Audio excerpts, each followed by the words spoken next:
All right, I want to thank everyone for showing up today. We are here with Alyssa Ackerman, and we thank you for being here. We'd like to welcome you together with Alyssa for the Mindful Grieving. I don't know if we're calling this a workshop, but this is an introduction into what she does. Okay, so Alyssa Rose is a death doula and grief guide. She offers somatic, spiritual, and soul-based healing for conscious aging, dying, and grieving. Her nature-based and ritual-oriented medicine offers deep peace and guidance for dying and grieving people. Through massage and energy work, she tends to the spiritual and somatic pain often present at the end of life and through loss. She's a lifelong apprentice to grief, honoring and guiding the soul work that is necessary for our renewal and our re-emergence. All right, looking forward to this. Okay, guys, we're ready. Alyssa, we will now give it to you. Awesome. Thank you. Okay. I'm just going to share my screen here. Welcome. Thank you for being here.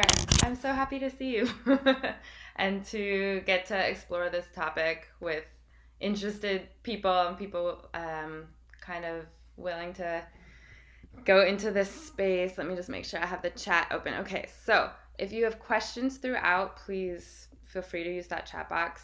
Um, I will be looking at the chat box, but also we'll have time for Q&As at the end. But if things come up, just feel free to go ahead and put it in there if you have questions or anything like that.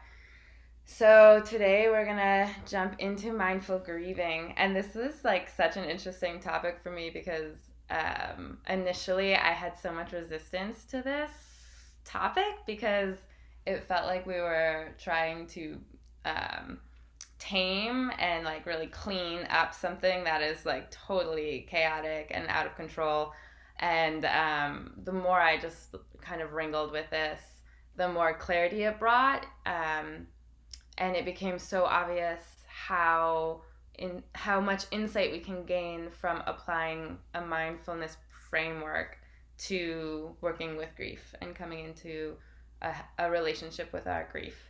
So I'm really excited about this and getting to talk about this more. So a little bit about me is, yeah, so I'm Alyssa. Michael kind of covered it. I am a death doula and grief guide. And when I say guide, I don't mean that I'm leading people through their grief. It's more of walking with people through their grief, kind of almost a translator, um, and just support.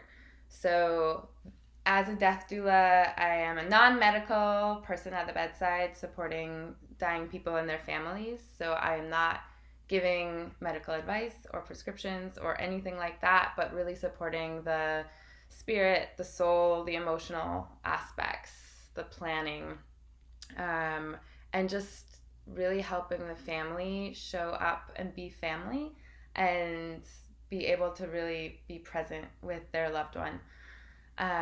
So the ways that I offer care look like body work, massage therapy, energy work, like Reiki, and ceremony and ritual. I bring in a lot of ritual into my work, and we'll talk about the importance of ritual in grief work as we go. But before we really dive in, do want to just take a few minutes to come really settle into this space. So I invite you to just find a comfortable seated position and close your eyes if you're in a space where you can do that. And you'll just start to rest your attention on your breath.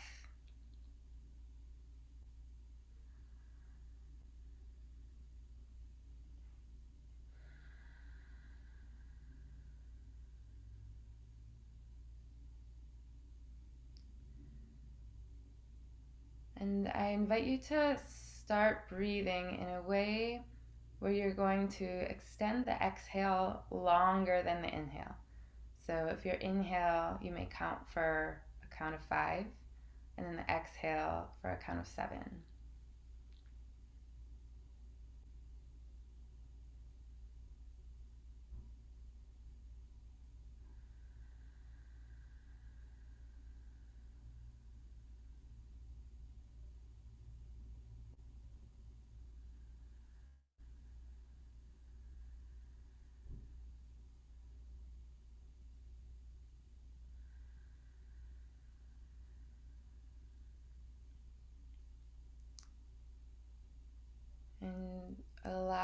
attention to settle within the physical body.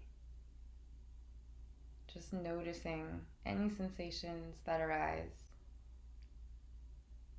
without judgment or without investigation.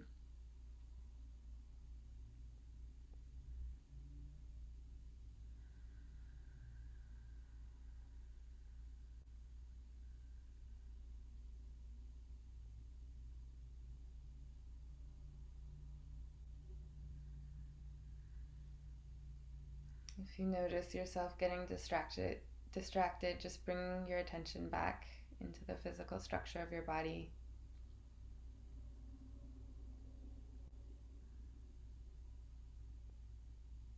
Noticing the way the inhale allows you to expand and to grow tall. And releasing any tension on the exhales, softening.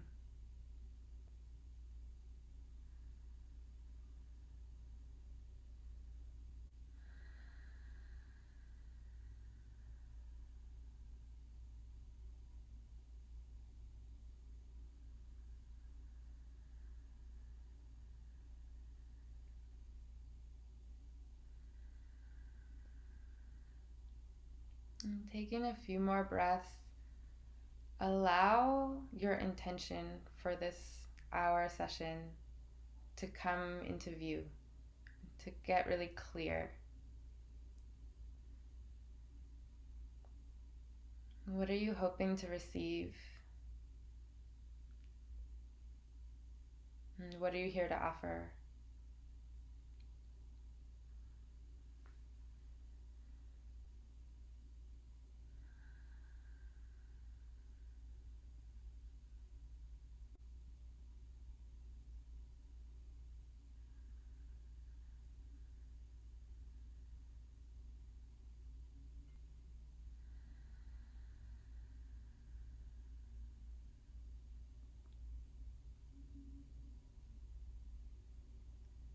And in the next few breaths, as that really crystallizes, I invite you to join us back on the call. Bringing movement back in and opening your eyes when you feel ready.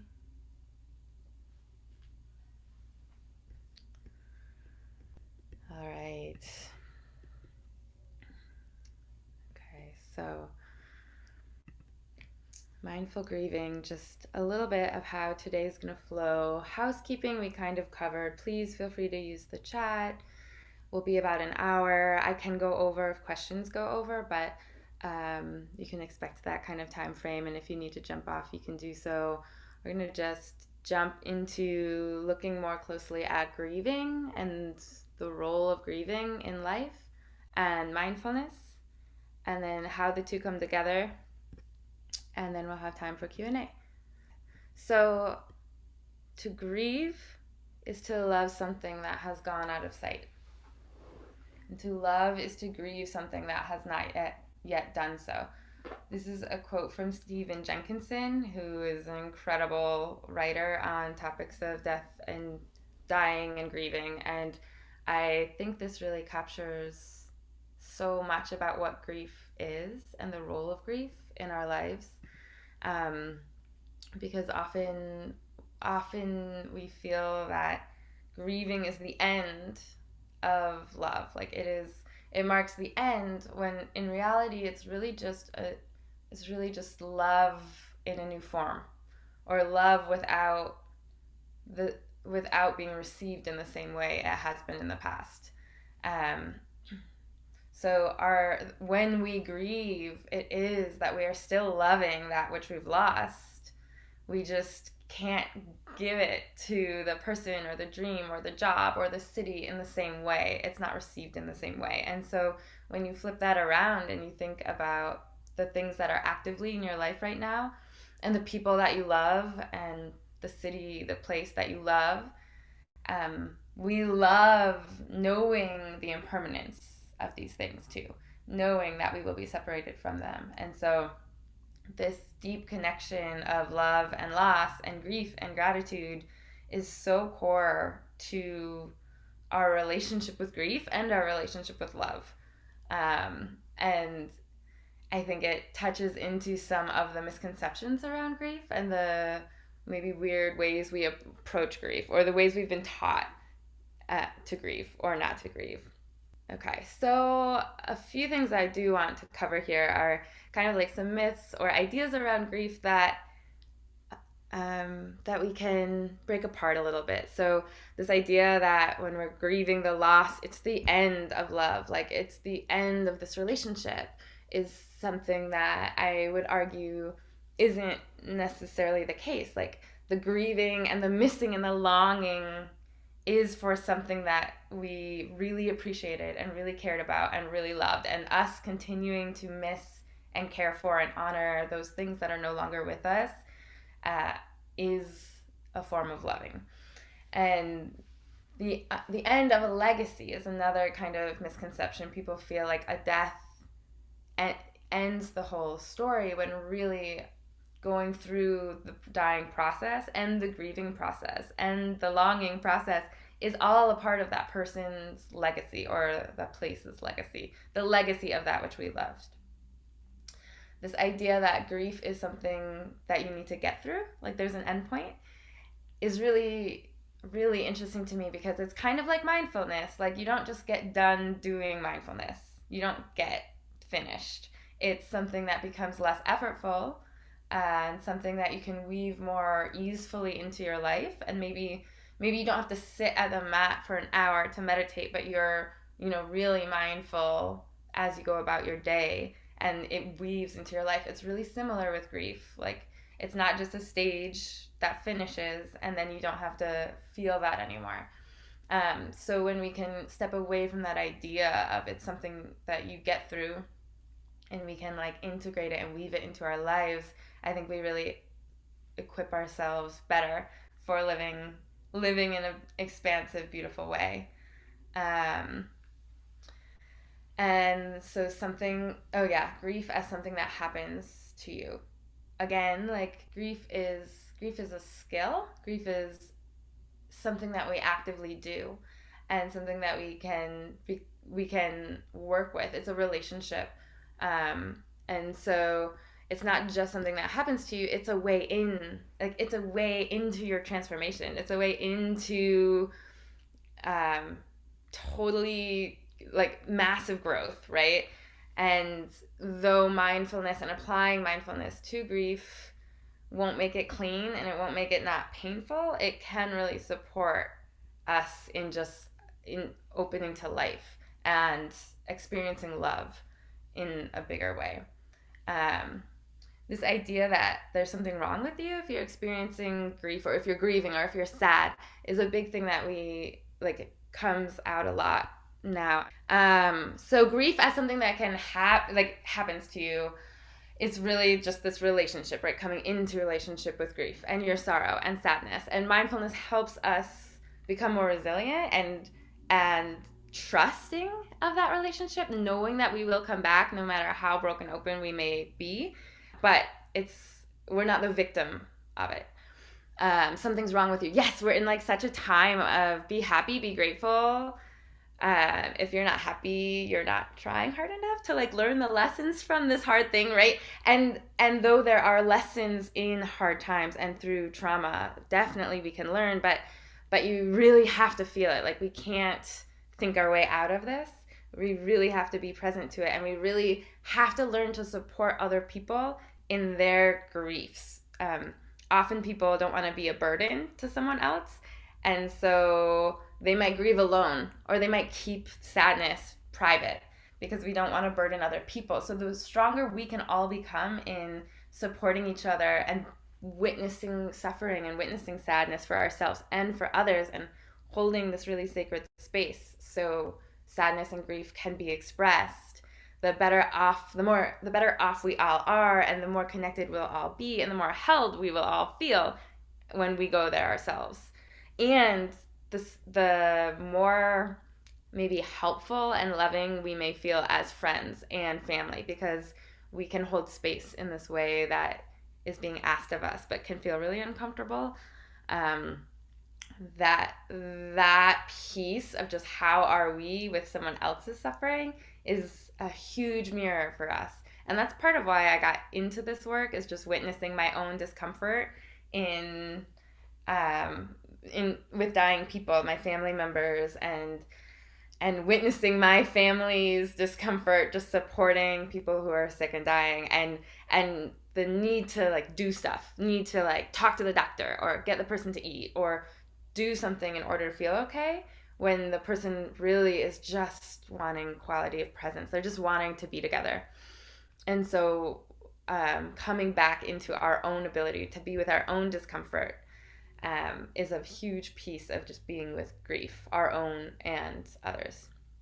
And then this idea that there's like specific stages and a specific progression to grief is also quite interesting. You know, Elizabeth Kubler-Ross came up with the stages of grief, but she, at the end of her life, said that she really regretted that. She regretted saying, this is what it looks like, this is the process, because it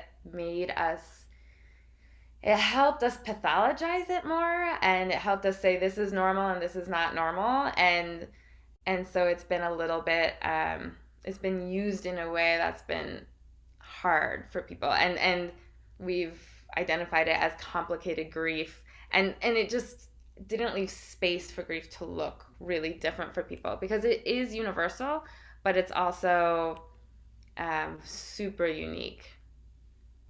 So yes, we're all grieving. Everyone has grief. Grief is a part of the experience of life, and yet it's completely unique. Francis Weller, who is a beautiful writer on the topic as well, he talks about these 5 different kinds of grief. So this idea that everything we love we will lose, like that's a huge one. That one really, really coming into like honest relationship with that is huge, and that's a big part of Buddhism. For me, I got into this through Buddhism as well, and the idea of impermanence. So just even as we come into a new loving relationship, as we come into like all of these experiences we love, knowing that everything's temporary, knowing that the pain we feel in our back will change, that the joy we feel will also change, and practicing equanimity with that. Another gate of grief, or kind of grief, is the places that have not known love. Parts of ourselves that we have shut away, put away in a corner, that we don't look at, don't ever want anyone to see, that maybe are a little bit wrapped with like shame and guilt, all of those things. That is another kind of grief that we carry. And as long as we deny these parts of ourselves, we are kind of shutting ourselves off to living completely, living fully and openly. The sorrows of the world is a huge one. So much environmental degradation and hurt, so much injustice, so much pain of the world, right? And I mean, this is really too much for any one person to hold. And so grieving people, like, they're working on behalf of all of us. Like, when you're with someone who's grieving, they are processing this really deep, huge, hard pain, and it heals all of us. And so the sorrows of the world, and just how we engage with that, how we honor that, how we help hold the weight of the sorrows of the world is a huge piece of grieving. What we expect and did not receive, what we thought our life would be, what we thought the job would be, and this love would be, all of these things are things that can live kind of ungrieved within us if we're not kind of paying attention to that, and they can come out in our lives in the future in different ways. So ancestral grief is the 5th one. Just what is in our lineage? What do we carry forward with us? So these are 5 that Francis Weller highlights as the 5 gates of grief. If you feel like anything is missing, I would be really curious what you think in the chat box. But I find these to be pretty comprehensive. Okay, so the function of grief. And again, this one I'm really interested in your perspective on, because these, like, I'll talk towards a few of these, but I think there's a lot of functions of grief. And so the function of grief. One is the river and science of tears. So a number of cultures believe that when someone dies, it is our job, the living, to go through the process of ancestralization. Like, what is the process of someone, a human, dying and their soul going to the land of ancestors and becoming a well and wise ancestor? It requires the grieving, and it requires the care of the living. So tending to the body, putting whatever the rituals are. So if it is to put the belongings with the body, or to dress the body in a certain way, to grieve, like the river of tears, the soul crosses to the world of the ancestors on a river of our tears, is one belief, right? So the importance of feeling the impact of that person's life throughout the social landscape of this world. And then the science of tears, I think, is quite fascinating. We have 3 different kinds of tears, and the tears that we cry when we're upset, when there's a big emotional experience, is they have a different chemical makeup than the other tears, and they have a natural pain relief that helps our body come back into homeostasis.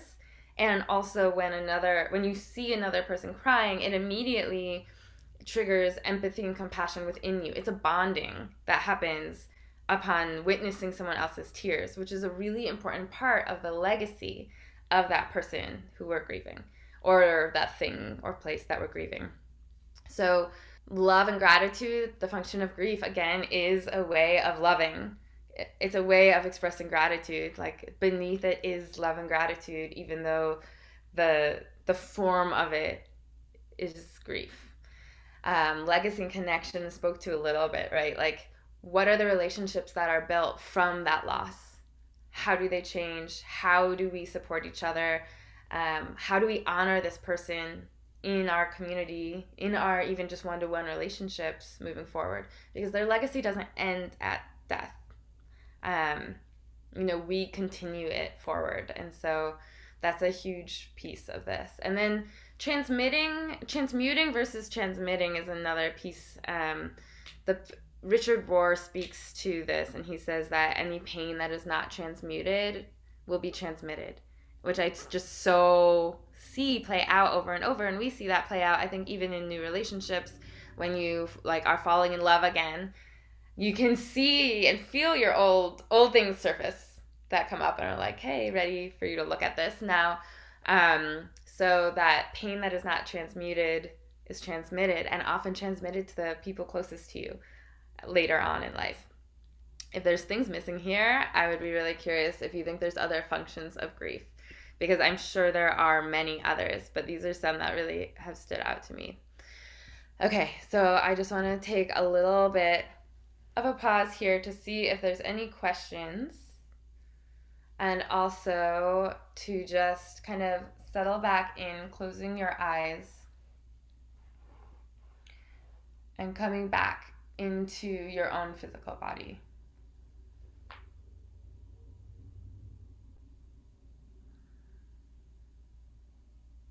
I'm just taking a minute to let all of these ideas around grieving and the relationship that we have to our own grief settle in.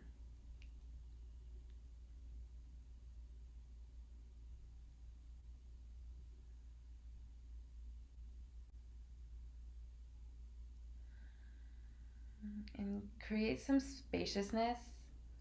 Allow that which is ungrieved within you to surface, and allow just one thing to really come into your visibility and bring it close to you.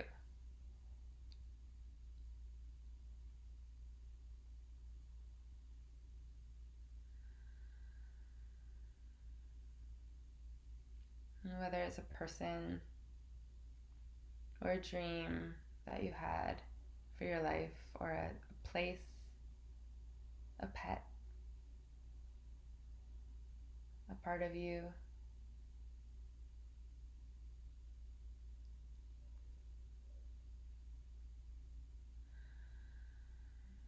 and allow it to be in your presence and just be witnessed with you sitting here.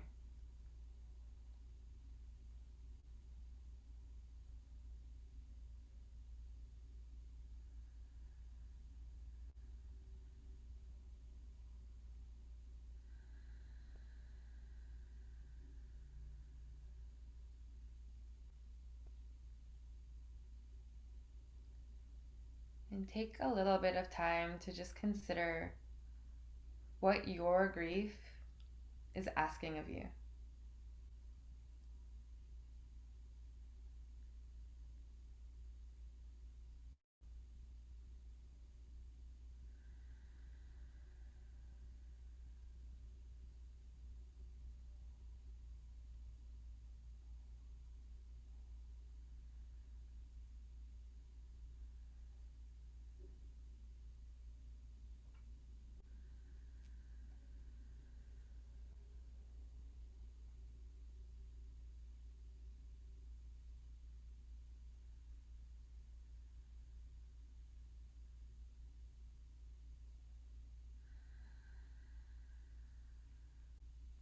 And taking a few more breaths, allowing that to settle and sink in, and opening your eyes when you feel called, and joining us back. If there are any reflections, you're welcome to share in the chat box if anything came up, and no pressure to do that either. But if there's any questions or reflections right now, we can do that. Otherwise, we'll jump right into mindfulness. Okay. So, another quote here from Francis Weller. So, there's some strange intimacy between grief and aliveness, some sacred exchange between what seems unbearable and what is most exquisitely alive. So again, jumping into this connection between love and loss and grief and gratitude. And so as we get into mindfulness, I'd be curious if any of you practice any forms of mindfulness. So for me, I practice Qigong, mindfulness movement practice, or meditation is a part of my mindfulness practice. Yoga. I'm curious if any of you participate in any kind of mindfulness practice. And if so, you can put it in the chat.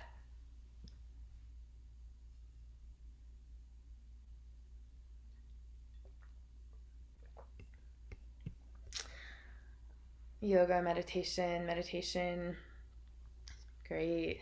Qigong.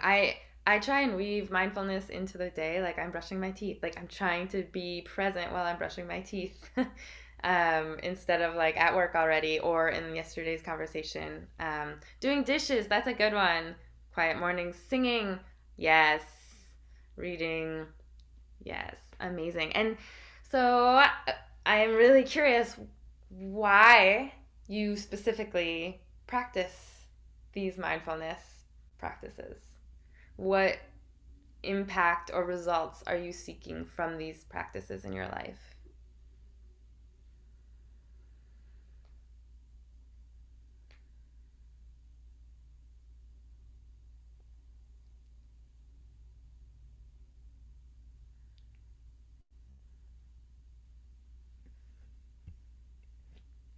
Peace, release anxiety, balance, stillness, seeing what flows through. Yeah, there's so much insight that can be gained from watching what comes through in the quiet. Appreciating the moment, staying grounded. Yes, that's so huge. Such a strong way to equip yourself. Slower pace of talking, isn't it? To be present and alive. Making the most of every minute. Yes, definitely. So these align so directly with how we can be present with our grief, right? So much wisdom can come if we can stay focused, have a strong intention. If we can stay grounded, right, instead of spinning out. I agree, Shannon, definitely. And to enjoy the experience, and though grieving might not be enjoyable, to be present to the experience can provide a lot of insight and healing, quieting the mind, stillness, and peace, balance. That's such a big one. So I found when it comes to mindfulness, 3 things are often involved. And like with most mindfulness practices, with presence, which we got into in that first meditation, right? Presence, coming into the physical body, is a really good way to become present. Like, what sensations are you feeling right now? Acceptance of whatever's there, non-judgment, self-compassion. Like, even if it's pain, right? Even if it's pain in your back, it's like, there's pain, and can I just be with that without having it to be bad and there to be grasping and me trying to change it. Just that acceptance. And then intention. Like, what am I doing here? Why am I here? What's the intention? Why does it matter that I'm present to the grief and to the joy and to this specific moment of life? Mindfulness practice means that we commit fully in each moment to be present, inviting ourselves to interface with this moment in full awareness, with the intention to embody as best we can an orientation of calmness, mindfulness, and equanimity right here and right now. And a lot of you spoke towards this, about this is why you do mindfulness practice, right? Like the equanimity, the resilience, the strength in being able to be with whatever comes your way, the inner peace that you're cultivating. Because we all know we can't control the external world as much as we try. And so the more we can really refocus on our inner experience and peace, the better off we are to just be in this world in all of the ebbs and flows. So I'm going to touch on those 3 kind of core pieces of mindfulness and how they relate to grieving. And so we'll jump in with presence first. So some different ways of getting into presence, right? Benevolent solitude. This is such an important piece of life and of grief, right? Can you be alone in a good way? Can you be alone in a way that cultivates your inner peace and supports your growth? Or like, and watching yourself in your solitude right now, right? That's a good way to start. Like, when you're alone, do you feel sad that you're alone? Are you on your phone a lot? Are you staying really busy? Or like, how are you in your solitude? That's kind of a good place to start. And can you be in solitude in a peaceful, easeful way? I've noticed in the past, like when I'm afraid to feel fear, I will just stay busy and I'll stay up really late until I'm so tired that I fall right asleep, instead of like have space in the evening where I might feel fear because I'm staying somewhere alone and it's really quiet or whatever it is like that. So just watching our behavior around solitude, watching our behavior also around endings and suffering. Can I be present to this person's pain? And that's why like hospice volunteering has been such a gift for me, because the idea is that you are the medicine. Like I legally can't do anything as a volunteer. I can't help someone stand up if they fall. I can't help them eat or drink. My presence is the doing. And so can I be with this person in their pain? Embodiment, meditation or movement or the body work, just coming into the physical body. In a lot of studies with PTSD, they talk about how recovery really is like, it involves self-sensing and the ability to sense one's internal experience so that they can come to a place of safety, a place of presence, and recognize their moment and know that they're not in a flashback, and know that they're not in this story, but they're in this physical body in this moment. And so meditation is one way to get into that. Freehand writing is another really beautiful way to come into confrontation with a specific present moment. What is alive for you without the editing, without that other part of you that's like, I can't write that. Just like writing it all. You can burn it afterwards. You never have to read it, but just letting it be expressed. And something I think is really beautiful is in some cultures where they do really support their people through grieving more, they like when someone is really grieving, they all will stand around this person in a circle. And no matter what the griever says, everyone around them agrees. That person could be enraged because it was a murder and is speaking out angrily about what they want to do. And everyone will stand and agree, knowing that they're not taking action on it. It just has to be voiced. Like the voice of the grief has to be witnessed and held. And they just support that person in processing grief that way. And they don't judge them. They don't make that person wrong at all. They just can be with that expression and flow. So I think that's a really beautiful way. If you have a person in your life that can be that for you, or you can be that for someone else, that really strong presence. Movement meditation, like movement practices, can really get you into this present moment. And ritual, which I will talk about a little bit more later, because ritual is such a powerful tool for working with grief. Acceptance. So again, that non-judgment, that self-compassion, like whether it's pain or pleasure, it's the same. It's labeled the same. It's engaged with the same, and it's not grasped onto. So it's like a wild horse running through town, comes in, is kind of going crazy, right? Leaves town. Like, do you keep chasing that horse, or do you let it go? Like you let the flower bloom completely, full expression, and then it changes. So not being hard on yourself for what you feel, or the anger that you feel, or whatever your process is, but just that love, compassion, acceptance of whatever arises, which we talk a lot about as equanimity, like the ability to be at peace no matter what is going on externally. It doesn't make what's going on externally okay. It doesn't justify it. But it's about your inner landscape and your inner peace. And for me, a big part of that is this kind of like this idea of becoming like a lake.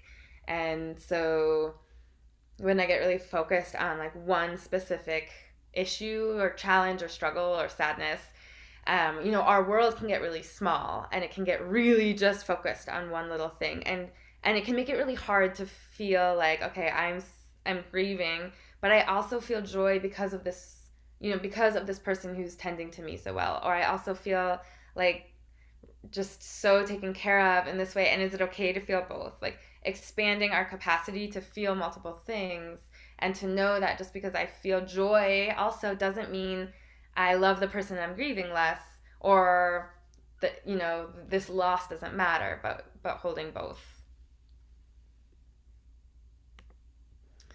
Intention, again, like really committing to wanting to be in relationship with our sadness and our grief. And I don't mean like this is a bummer and you're gonna be in the dark, kind of murky place. I just mean not letting our fear of feeling sadness navigate our whole lives, right? Like there's wisdom in fear. And fear can sit in the front seat of the car, but it can't touch the music, and it can't touch the windows, and it just like, it's on the ride, it's not driving. And so like as long as I avoid it and I keep it away from me and I don't ever get to know the fear, it's gonna have more control over me than when we bring mindfulness in. And so knowing like, okay, there is fear here, and I'm committed to feeling the sadness and feeling the pain of this loss, because if I don't transmute it, I will transmit it to the people closest to me in my life in the future. And because I trust it and have reverence for this sadness in a way that I can let myself become, like, I can surrender to it, right? Because it will totally undo you, right? Like it's meant to, it's designed to. It's not designed to be easy or clean or fun or pleasant at all. And it will transform you if we can, when we can kind of trust in it, trust the flow, and let ourselves be held. Um, let ourselves be held by others, you know, and really building up our own ability to hold others. And that's really a lot where ritual comes in. Um, like ritual. So grief, grief is the medicine. Grieving is the thing that we need when our hearts are broken. Um, and ritual is such a beautiful way to hold space for this and to come into deep connection through grieving. So Francis Weller, he really speaks to the need of grief to have a container and release. And in our culture, we like want to grieve in private, and you just can't be your own container and also release completely. You need to be held, and that person or that community won't kind of go under the water with you. Like they'll stand on the shore so that you can reach to them, right? But they are so with you and can be with you in a loving way, in a way without judgment, in a way that is fully present to you, and isn't a way that isn't trying to fix you or cheerlead you or get you through this process already. So finding that person, finding those people, or becoming those people for your community is really beautiful. And grief tending ceremony is a really beautiful experience if you can or are interested in getting involved in that, because it is a village of people and you are witnessing grief, and people are grieving for all different reasons, and it doesn't matter. Like it's not even explained. It doesn't need explanation, but there's a really strong container held so that the full expression can be felt and held safely. And there are communities that participate in monthly or even weekly grief tending ceremonies. Almost all Indigenous cultures have guidelines and use ritual to support the health of their community. And by having regular grief tending ceremonies, we can honor, you know, what we have loved and lost and our grief and gratitude together. And it's deeply bonding. Okay, so again, just high level, like some practices around mindfulness, mindful grieving, somatic grief work. So body work and energy work is something that I offer and do a lot of. And for anyone who is caring for someone with advanced illness, beginning the ritual and the routine of receiving that work before the death happens, before the traumatic event, is really, really important if possible. A lot of caretakers and family, like loved ones, won't take time for themselves if they are, you know, one of the closest people tending to their loved one. But in my private practice, that's really a lot of what I do, is getting the caretakers into a regular kind of way of receiving this body work where they have a safe container to come into the physical body and be held. And that would start before the actual traumatic the death of our loved one, and then continue on through grieving. Meditation, whether it is meditation around death or grief or any meditation, but again, just the practice of presence, acceptance, and intention.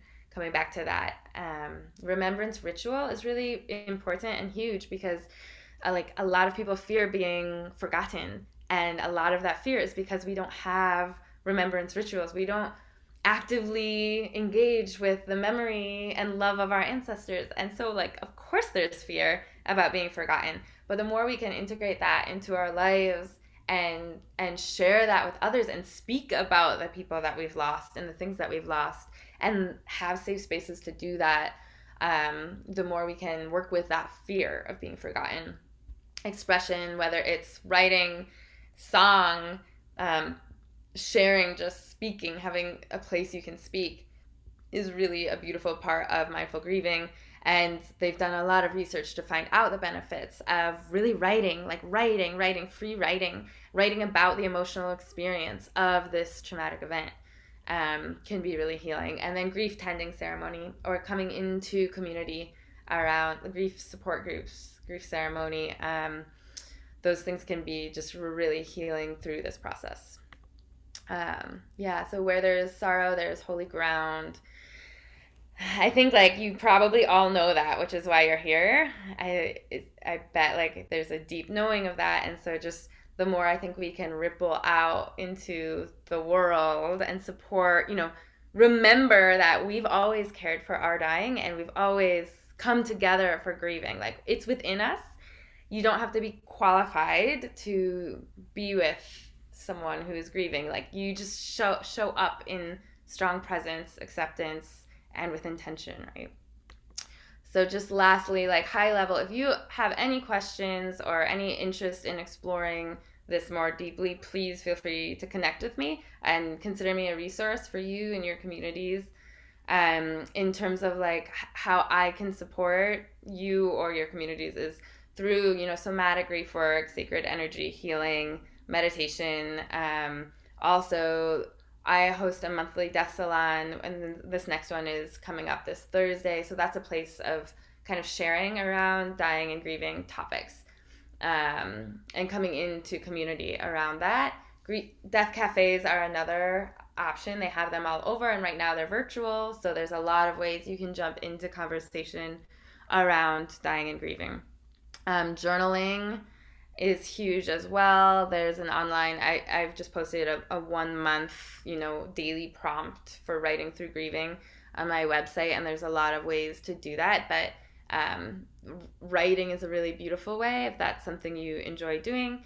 And then grief tending ceremony and remembrance ritual also, like both ways to really support healing yours or your loved one.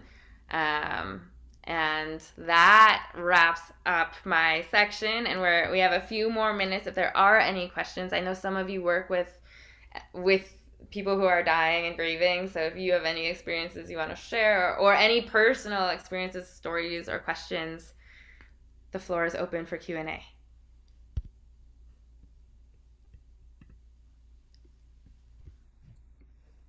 Wow, Alyssa, that was absolutely amazing. Thank you so much. I've written down lots of different things. All right, so we have some questions. Let's see here. From Robert, how can we make space to grieve well? Oh my gosh, great question. And I'm open if other people have things you want to chime in on. So for me, this space, like volunteering with hospice was such a gift. And that phrase of you are the medicine, like you're not coming in to say the right thing, do the right thing, but coming in as a human who is like attuned, like present. You're coming in with love. You're coming in to hold this person in their pain, right? And just to hold them. So that is, that's what I feel like. The quality of presence is the medicine when you're one-to-one or in a smaller group. I personally find so much healing from these grief tending ceremonies where there is community and there is opportunity to come into small groups and just speak. 3 of you speak for 10 minutes. You have the floor and everyone listens and holds you in that. And there's no fixing it. There's no solution stuff. You're just sharing and being heard and witnessed. And then you come into community to move that grief.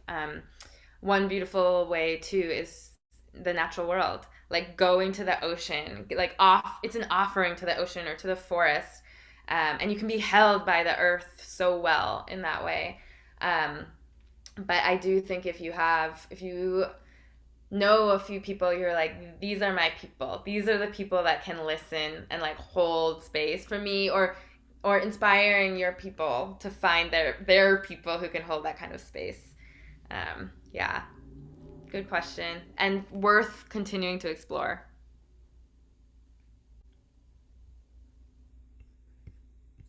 Okay, I know some people have some other questions, but you said a lot of things here, and I'm just fascinated by even having this type of conversation. We discussed this when we talked, before, about grief, about love, and I'm very curious. You said something about editing. We tend to edit these emotions. And I would like to know from you, what do you think this is all about? Because I feel so much love, I always go back to my grandmother because I truly, she was the most nourishing, loving person. I did not feel that in my life growing up, but from her, I did. And when she died, the feeling was, oh, I don't have that anymore. That was a feeling.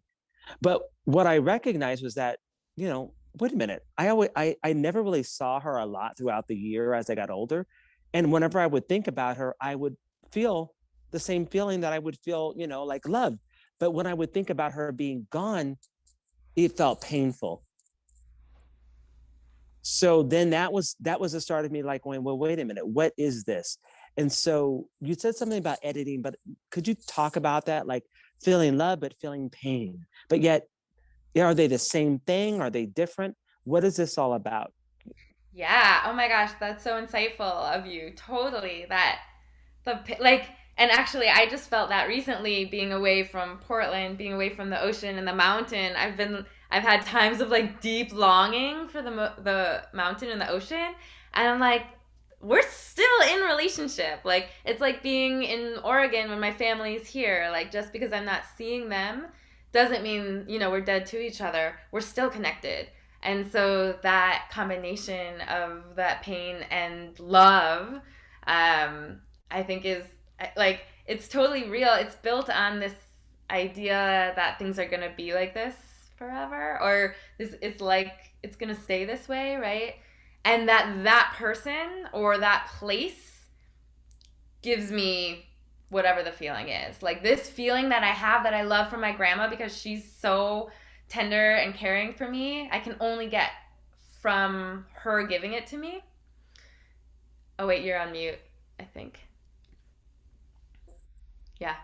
I'm just talking to myself as you're Oh, saying it. okay. Yes. Continue, Okay. continue, please. Yeah. And so I think that pain is a really important, like, that pain is like like, hey, like, notice, but beneath it, I would expect there to be like what you had mentioned, which is like love and gratitude and recognition of how important that was to you then.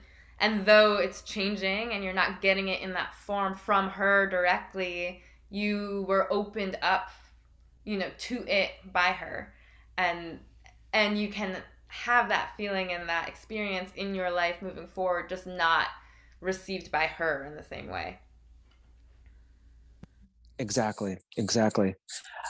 That has opened, this exploration, because, we don't, in my mind, I don't know about all you guys, but, in America, I mean, this is just so even odd to talk about. This is why I love this conversation, Alyssa, really, really, really. Because grieving, I've never even thought about it in the way that you're saying it. And you said something, or someone said, grieving is the medicine where our hearts are, is it say broken? Can you hear me? Yeah, is that in the chat? Are you reading it from the chat or from the presentation? No, from my notes. Oh, from my yes. from my Yeah. scribbles. Grief is, yeah, exactly. So grieving is the medicine. Like, it is what our broken hearts, our sadness, our sorrow require to heal. Okay, and that's what I'm saying. So when I previously thought about grief, it's like, you're grieving, you're in pain, in pain. But the way that this has been presented today is like, grieving is actually the healing of this imbalance, or I don't want to say imbalance, of this movement of, I don't know. I'm questioning all these things now because of literally the conversation we're having today. And I've talked to you recently, and we're so afraid of, I don't want to cry. I'll say this with a lot of men.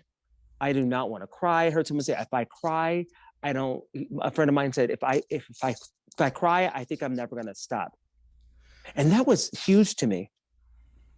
If you cry, you're never going to stop. But if you don't cry, what's going to happen? Yes, And so I exactly. really want, I want to talk. Yeah. That's Speak on that if you exactly could, it. please. Like that is such a huge fear that people express. Like I don't want to go there. I don't want to go to the sadness place. Like I don't want to go there because I won't come back. But the reality is you if unless you go there, you won't come back.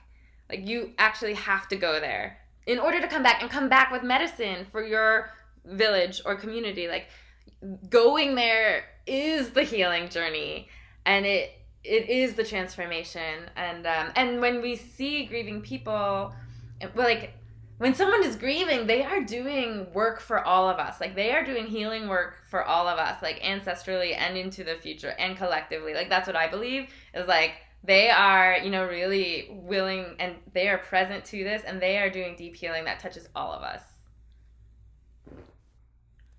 Okay, and so how would you see that? Okay, in a context of now, let's go to our communities. So we're having a conversation on a digital platform, and it's easy to have a conversation, and then that was great, and then forget about it because we don't practice this. And I feel that practicing this. You talked about ritual. You talked about ceremony, and to me that says memory, bringing to awareness, bringing to consciousness what I'm feeling, where we are, what am I doing, where is this taking me, my pain, because we like to in America, we like to hide pain. Give me this pill, and it's over. I do not want to feel that. And what I'm hearing, and what I'm sensing, and what I'm getting, and what I believe, where we all are going, this is saying actually to feel the pain, to go through this thing is the healing, is the quote unquote medicine. Yes. Yes. And Yes. how do we take this from I'm going to watch Alyssa on Zoom and hear it and go, that was awesome, to actual everyday practice living, to be aware of this and bring this into our awareness of, we never see people die. I mean, and I say I'm making a statement that's not true. Most of us don't actually go through the process because of our social systems or healthcare systems, watching people die. We don't even watch people be born. We were talking about that. So how do you see this coming to, how do we put this into our lives, Alyssa? I know that's what I believe your focus is. How do we come to this awareness on an everyday basis? How do we put this into practice? Yeah, really, really good question.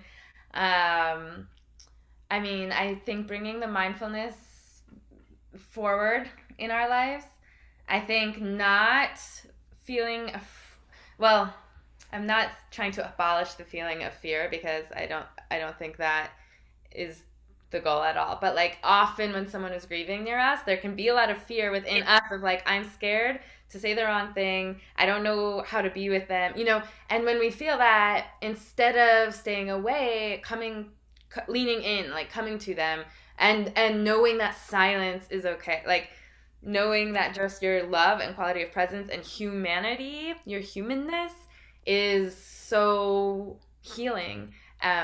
So continuing to show up to our communities and not let the fear of like, I'm going to do it wrong, keep us away. I think that's a huge piece. I think having conversations with each other about like whether it's a grief or a loss within your own life, in your community's life, or the sorrows of the world, these bigger, like huge griefs, like sorrows going on right now.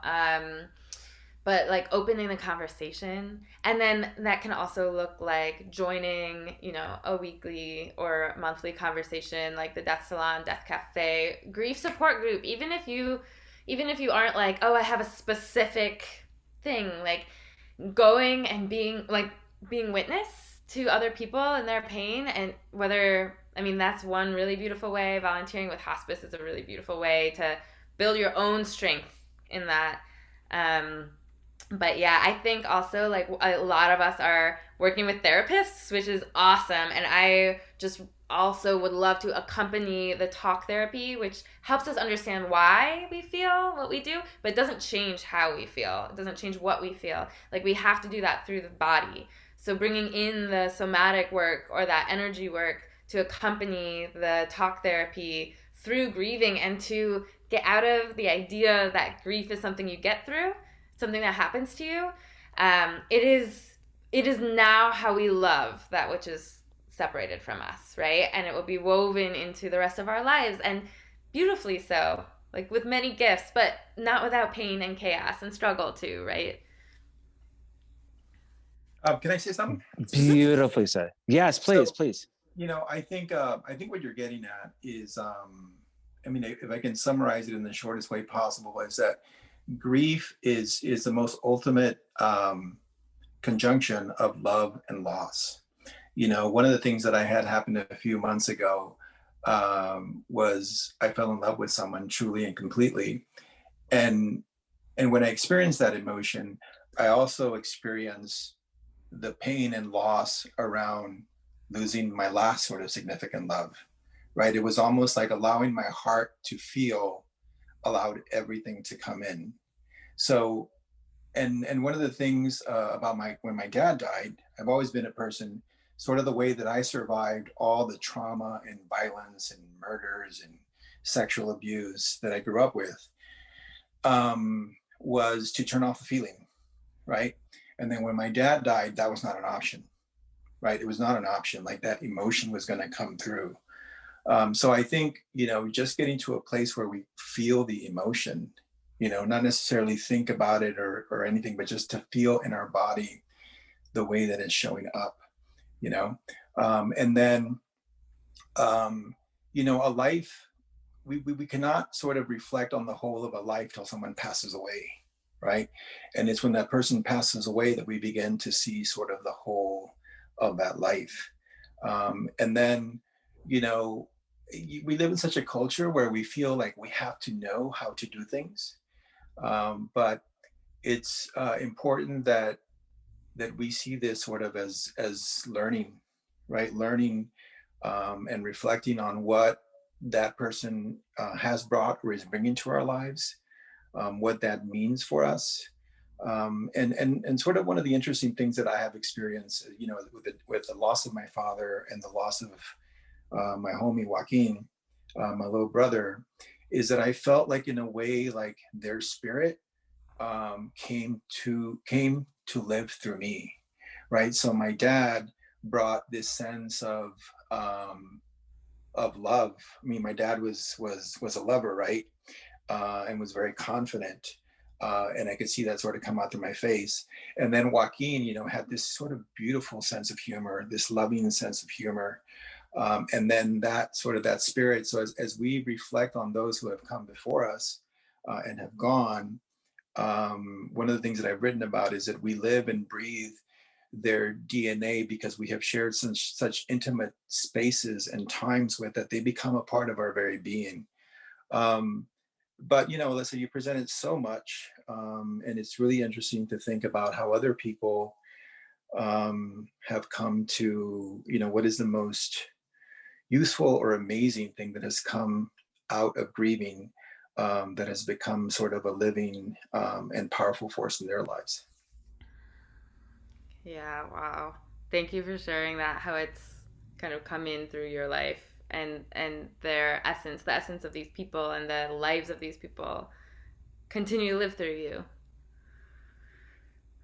Yeah, it's interesting. And I wanted to also just touch quickly on Joanna's addition. Thank you so much for sharing that. Because you're right, the denial of death too is a huge piece. The denial and the medicalization of death.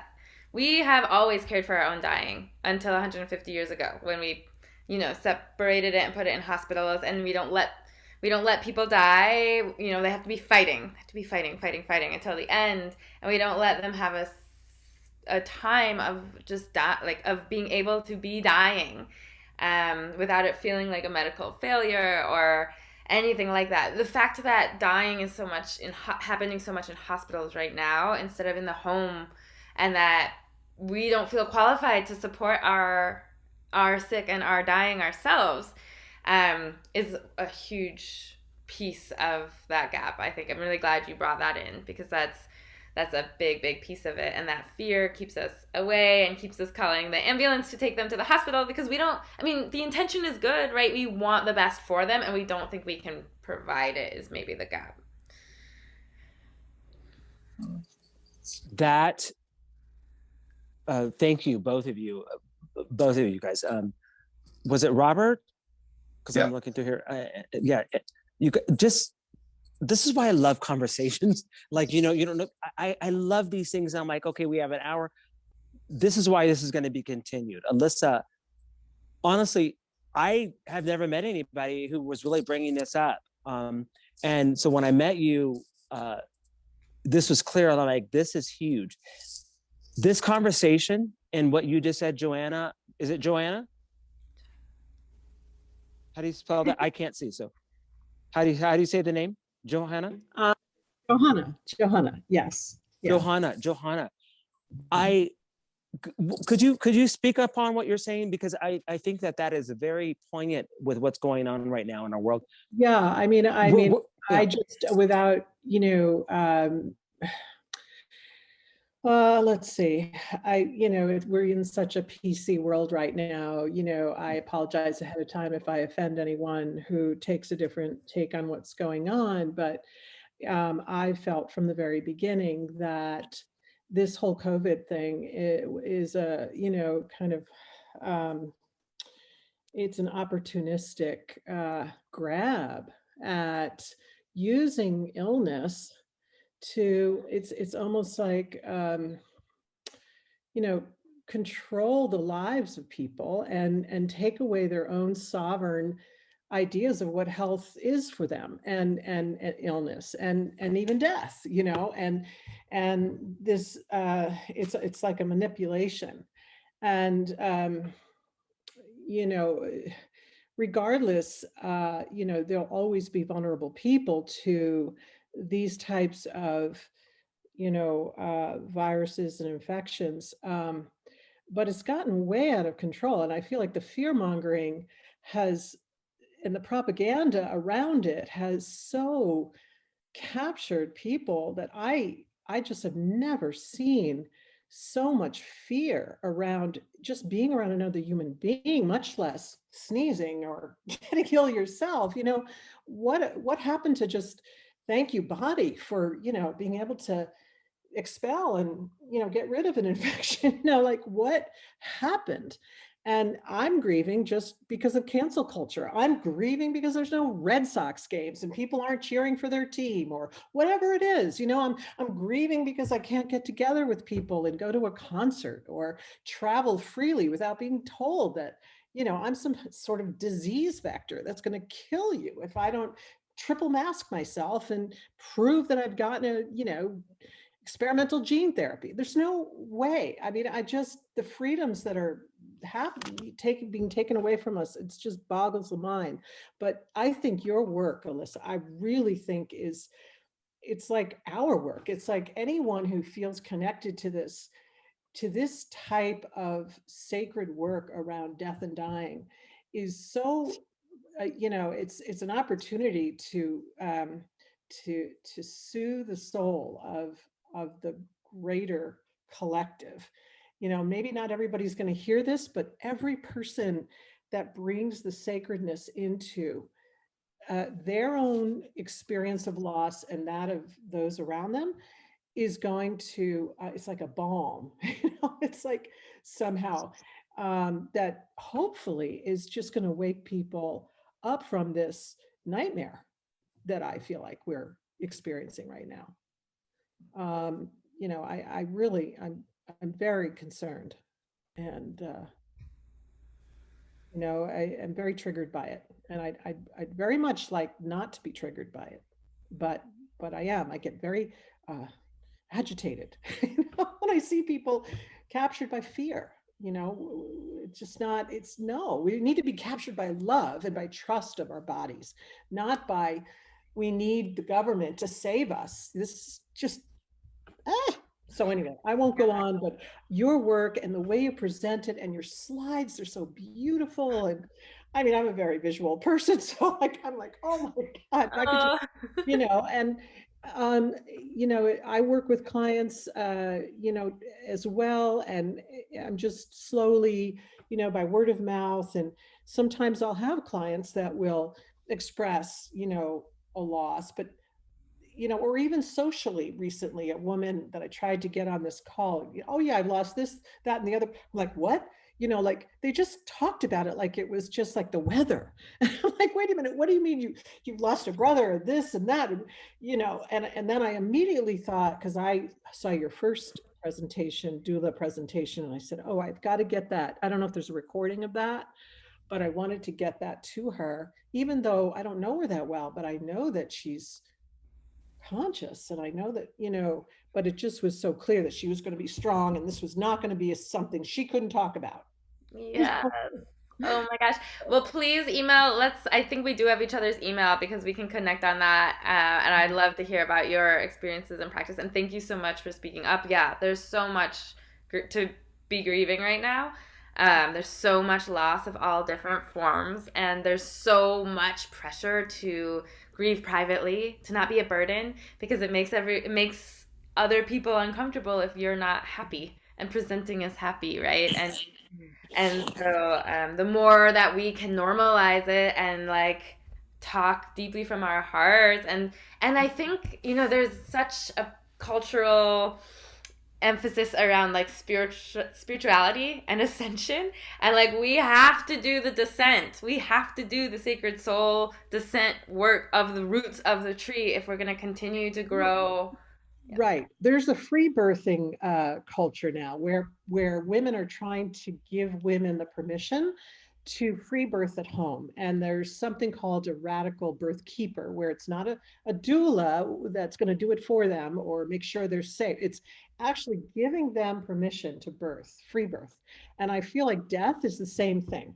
We need to get the people out of the hospitals, all hooked up to every machine possible to anesthetize them to the process, and make sure there's the hand to be held, a human hand. And yes, it of course it's frightening. You're passing through to an unknown place, but it's the same as birthing. We just need to depathologize it. And as far as the pain, I mean, it's painful to birth, right? It's like, what about, is it possible to have an ecstatic death? Have we even talked about that? Is that possible? I Let's don't talk know. more about this. We'll connect because I would love to continue engaging in that. And two ends of the same. yeah, it's huge. It's huge. But I know we have to wrap up, and I'll reach out to you. We can talk more about that. And thank you all for joining me and joining this conversation. Your curiosity, your attention, your like care. I think it's so important. I'm excited to just be around people who also feel it's important. My family's getting sick of it, like every conversation, because I'm with family right now. It's like death and dying, grieving, like all the time. So I need some other outlets. So thank you. Thank you. I love it. Alyssa, and I know there's some other things in there. You guys in the chat, Aaron, let's capture some of these statements that people made because they're key. So just to let you guys know, I didn't say my name. My name is Michael Baker. You can see it. And we've created the Cocoon, the Creative Action Centers for Online and Open Source Networks. It's been a vision of mine for many years to bring communities and innovators and people who want to change the way that we know the world can be together. And so this is our kind of launching of these things to bring into focus of, it takes community, it takes awareness, it takes consciousness to change. There are a lot of different opinions about life. There's lots of opinions and thoughts and beliefs about death. There's lots of opinions about where we should be. And we should it is beneficial that we should have a place or places to communicate these ideas.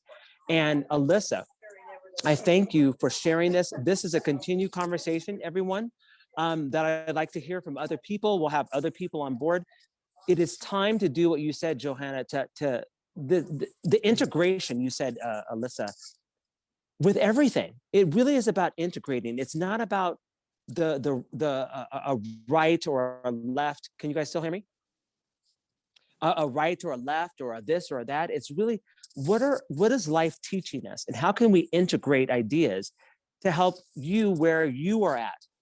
And we're all at different places. We're all at different places in our consciousness, and that's okay. And Alyssa, what I hear from you is saying, let's create space to do this. And we so need it. We so need it. So I fully support this. I fully support you and those who are doing this work, and we need this in the world. So we'll have a continued conversation. And I'm just so thankful, Alyssa, for what you shared today. How can we access what you do, Alyssa? Can you please tell everybody who's going to see the replay, because a lot of people didn't come, but they'll see the replay. Where do we find you? How do we access this? What's the next steps for you? Yes, you can contact me. My website is alyssarosehealingarts.com, and the email is alyssarosehealingarts@gmail.com. So like, be in touch. You can see what I do. Share your own heart with your people, and if anybody's needing more support or having questions or wanting to have conversation, please connect with me. This is definitely my passion, and I love this. So please feel free to reach out. I am totally a resource to you and your people. So thank you for having me. Oh my gosh, we love you. We love you. So we got you. Yes, Aaron just said it. The replay will be emailed to you after this. We have a lot going on. If you want to have continued information, not just this, there's lots going on. We're creating community. Alyssa is a part of this. We're going to be creating farms, pieces of land where you can innovate in businesses, homes. Okay. It's time to change the narrative of our world, because we are the ones to make the change. And it's your world that you need to change, and we can do this. So you can connect us at the Cocoon, any of these events. Please sign up for the newsletter at thecocoon.com. Alyssa will be involved. Please sign up and go where Alyssa is. I love what she's doing. And you guys, thank you so much. Any more questions? Oh, great. Awesome. You guys, so Alyssa, thank you so much for having this today. And we appreciate you when we thank you. And a replay will be soon, and we'll see you all in the next one. Okay? Sounds good. Thank you so much. Bye. Thank you, Alyssa.